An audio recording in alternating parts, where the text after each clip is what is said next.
Right, Chair, and I recognize the gentlelady from Virginia, Ms. Kiggins, for 5 minutes. Thank you very much, Mr. Chair. I represent Virginia's 2nd District, which is home to Oceana Naval Air Station, very close to Norfolk Naval Base, and many Special Forces teams and thousands of military families and veterans. We know that 80 to 85% of new recruits have family members that are in the military. I'm the daughter of a Vietnam veteran. As a Navy pilot, married to a Navy pilot, I've got sons who are at the Naval Academy and Navy ROTC that we're very proud of. So I just want to, for a moment, speak on behalf of all military moms and dads out there. I worked very hard to be able to look both of you in the eye and just to remind you that we entrust you with our most precious possession, which is our children. So please ensure that they have the resources that they need to be able to defend our great nation. And moving on from that, just talking about quality of life issues, I know that we've talked a lot today about housing. And it's been a long and lengthy discussion, but I support some of those issues. We need to do better with housing our military service members. I don't want to ask a question about it, but I just want to put in a plug for privatization. I know that we're budget constrained, so how can we think outside the box? We have a lot of great supporters of the military, especially in my district, who would love to be able to do things like provide housing. How can we use those private partnerships just to be able to house our military, especially our enlisted men and women who are unaccompanied, you know, charging them for Wi-Fi and barracks. We've got 3 condemned barracks at NAS Oceana. This is unacceptable. Moving on from that, I know that Representative Whitman, who's from Virginia as well, talked today about the needs of the Navy and our capacity and our numbers, and he had some pretty disheartening charts that he brought with him. But if we have a potential war with China, will absolutely be a maritime conflict. And I know you've spoke about technology, but technology is only part of the answer, but it's not the answer. We certainly need to be mindful of the capacity, which includes maintaining the fleet and ship repair, which in my district is very important. I know 6 weeks ago we closed 4 of our dry docks on the West Coast. We only have 22. We're down to 18. We literally closed 22% of dry docks. We now are down to 1 dry dock on the East Coast that can repair an aircraft carrier. So this has got to be prioritized. You know, God forbid we enter into a maritime conflict with Asia. You know, there will be damaged ships. We have no salvage capability, I know, out there. So what are you doing, and what is your just prioritization of ensuring that our ship repair industry just has the resources they need to be able to provide and keep these old ships at sea? Well, thank you, and thank you for all that you have done to support our military, with your family, and certainly with your children, your husband. We're investing $4 billion in the industrial base in this budget.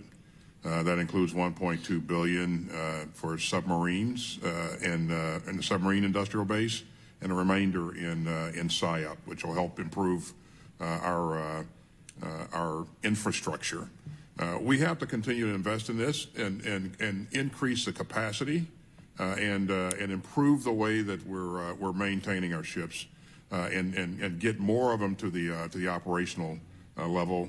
That's a focus of the CNO. He is absolutely focused on this, and I think hopefully we'll see some returns on his investment here in the near term. So. You know, last week we witnessed the 40th meeting between President Xi and President Putin over the last 10 years. President Xi's parting conversation with President Putin was explicit that their relationship is forcing change that has not occurred in nearly 100 years. We know the Sino-Russian treaty, the 2001 Treaty of Good Neighborliness and Friendly Cooperation, was reaffirmed last summer and has now been in effect for nearly 21 years. So it's clear that with Iran and North Korea providing Russia with weapons and industrial capacity to fight Ukraine, the PRC is now collaborating with Russia and Iran on technology programs, and there's a convergence of strategic interests among these adversaries. So I just wanted to know, you know, from your perspective, our strategy, our overarching strategy, are we looking at these aligned threats? I know we look at them individually, the threat of China, the threat of Iran, the threat of Russia, but are we looking at them of more of an alignment, and are we practicing and preparing to fight that adversary as a whole? Yeah, we certainly continue to watch that to the point that you're making. This is very, very important and potentially dangerous. We know that they have a relationship. We wouldn't say that they have an alliance at this point, but this is certainly something that we'll remain focused on. Thank you, and I yield back, Mr. Chair. Thank you, gentlelady. Chair now recognizes the gentlelady from the great state of Alabama. Carrie Sue, 5 minutes. Thank you so much, Mr. Chairman, and I want to thank you, Secretary Austin and General Milley, for your decades of service to this nation. Thank you so much for your willingness to endure all the lines of questioning. Mine actually has to do with what I think is probably the most important part of our budget, which is investing in its people, the servicemen and women who serve this great country. I know that both of you probably will agree that the strength of our military lies in its servicemen and women and their families. And I am happy to see that President Biden's defense budget prioritizes key personnel issues such as child care and health care. I also am glad to see that the military is prioritizing diversity, equity, and inclusion. At the end of the day, I think it's about military readiness. If we want the best and the brightest to join our armed forces and rise through the ranks, we have to ensure that all Americans feel welcome in our service. Secretary Austin, you were asked a question by my colleague on the other side that you didn't get a chance to really answer. It was a question regarding diversity, equity, and inclusion training. I believe that it's been highly politicized. Not only is training for diversity, equity, and inclusion important, sexual harassment training and other types of training are also critically important as we think about the readiness of our forces. I also believe that it's more than just compliance related. I think that it does go to the very core of a sense of belonging, a sense of morale and camaraderie as well. So my question to you is, does diversity, equity, and inclusion training negatively impact our military readiness? How do you see it? What kind of role does it play with respect to our armed forces? Thank you very much. We have a diverse military. We will continue to have a diverse military. The military looks like the country that it serves, and it should. You heard the chairman say a couple of minutes ago that we are about cohesion. We are about being able to operate effectively as organizations and being able to operate in a combined way that creates advantage for us on the battlefield. We bring people from all walks of life, and as we bring them together, they have to learn a bit about each other. They have to learn about their organization that they're serving, and all of that happens with some of the diversity training. And so, I think this makes us healthier, and that's why Congress asked us to do this back in 2020, and I think it's the right thing. I think. What we continue to do is to make sure that we remain a ready force. This is not all that we do. As a matter of fact, it's a fraction of what we do. We spend most of our time focused on war-fighting issues, and that's why we're the most combat-credible force on this planet. And that's why our troops are voting with their feet and saying we want to stay in the military. Our re-enlistment is as high as it's been in 50 years. And so I think all those things are important. Thank you, sir. I believe that we need to tap into some great talent that we have at our HBCUs. To follow up on my colleague, Congressman Davis's question, I believe that HBCUs and their ROTC programs are critically important. It concerns me that only one seems to be viable, and that's Howard. I know that I submitted a letter to you and asking you to come and visit Alabama State's ROTC as well as Tuskegee's ROTC. I think it's important that they understand that they have a place in our armed services, and efforts are being made to actually try to bring those ROTC programs up.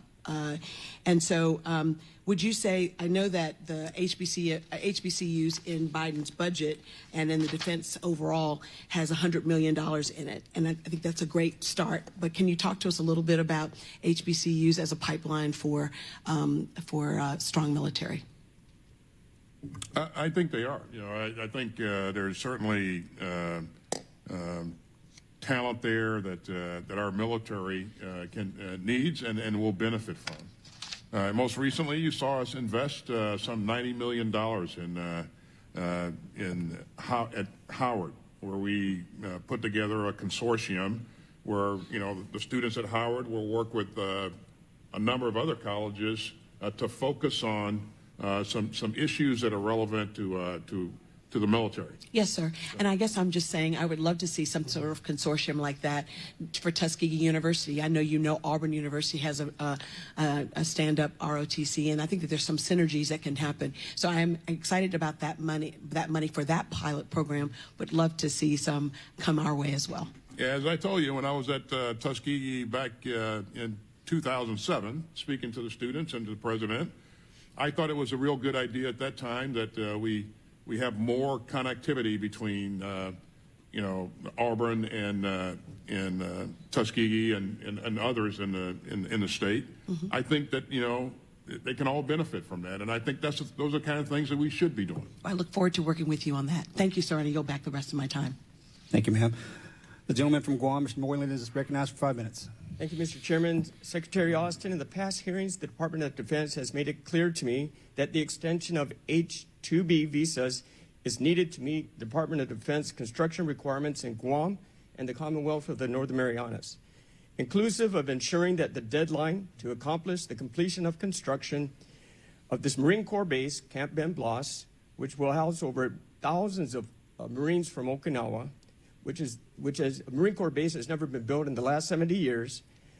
Inclusive of this, to meet this deadline, currently by statute, the Guam CNMI H-2B extension ends at the end of 2024.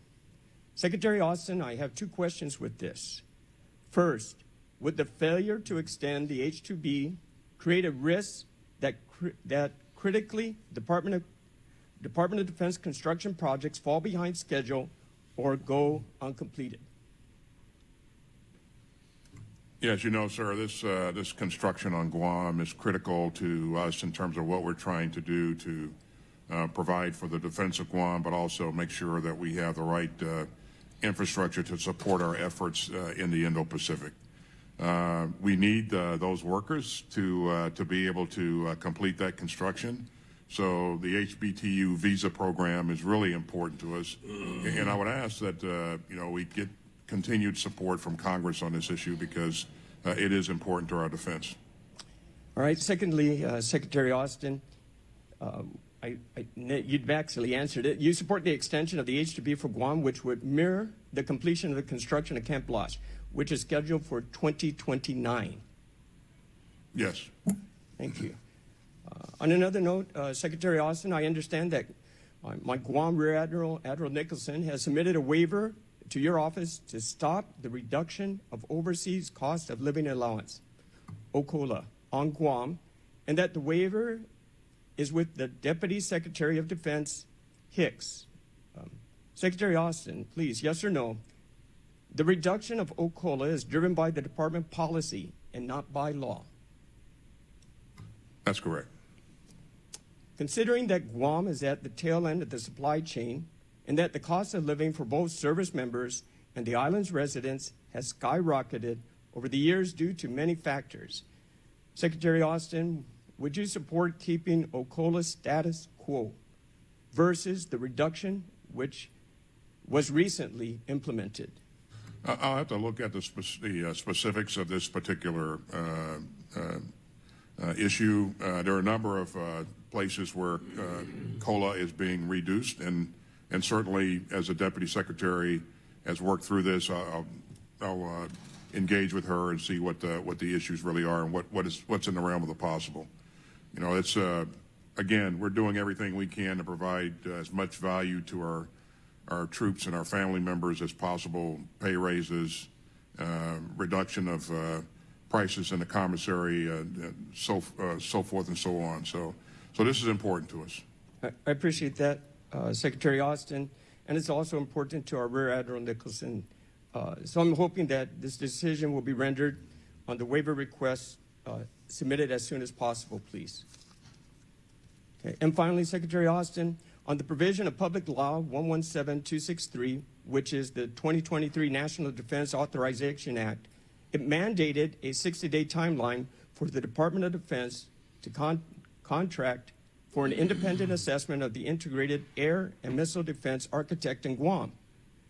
This is a vital component for the defense of Guam and is very important for assessment of my district and community.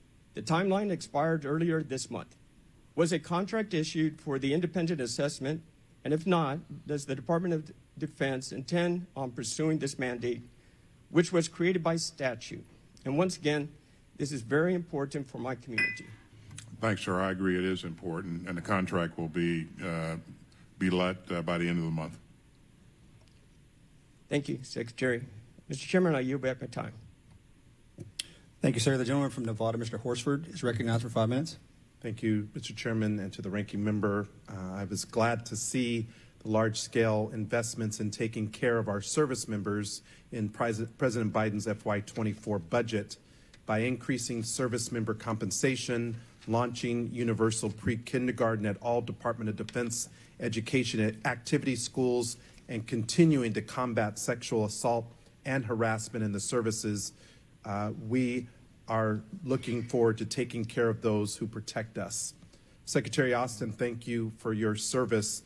I noted also in the budget an increase in the budget for suicide prevention programs, and that you recently stood up a working group to begin the implementation of the Suicide Prevention and Response Independent Review Committee. Do you have a sense for whether you will have the right resources to implement those recommendations as soon as practicable? I do, and this is something that we've invested in year after year. We'll continue to invest in it. I think the mental health challenges are a significant part of this, and we'll do everything we can to improve in terms of access and the quality of mental health care that's being provided as well. But I do think it's important to continue to invest in it. So. Thank you. And Secretary Austin, as you know, every day our military grows more diverse, and I believe it is critically important to support policies that ensure our forces can work as a cohesive team, and that means addressing disparities that affect our military service members of color and our women service members. The Defense Department recently conducted a stand down to address extremism within the ranks. How would you assess the effectiveness of that effort? What are the lessons learned that can be applied for future stand downs? And General Milley, with a lack of propensity to serve among America's youth, how is the Department of Defense making sure that we are not missing the mark when talking about recruitment with women and with young people of color? So I continue to make the point that 99.9% of our troops are focused on the right thing each and every day, and they're actually focused on accomplishing their mission and being ready to accomplish their mission if they're called out to do something.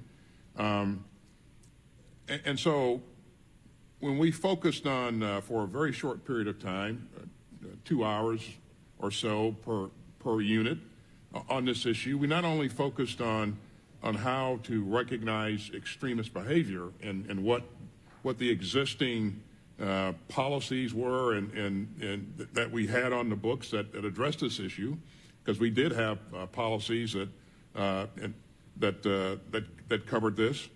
But we also focused on the value of service and why we are serving, and the importance of sticking to our values. So because of that, I've had numerous commanders tell me that, the ability to kind of talk to their units and interact with their units in small group and talk about some of these issues was very valuable. Now, once that 2 hours was over, again, they're on to the mission. This is not an effort to root out, any kind of specific person. This is just to make sure that our units, our living environments, remain healthy and safe for people to work in. Thank you.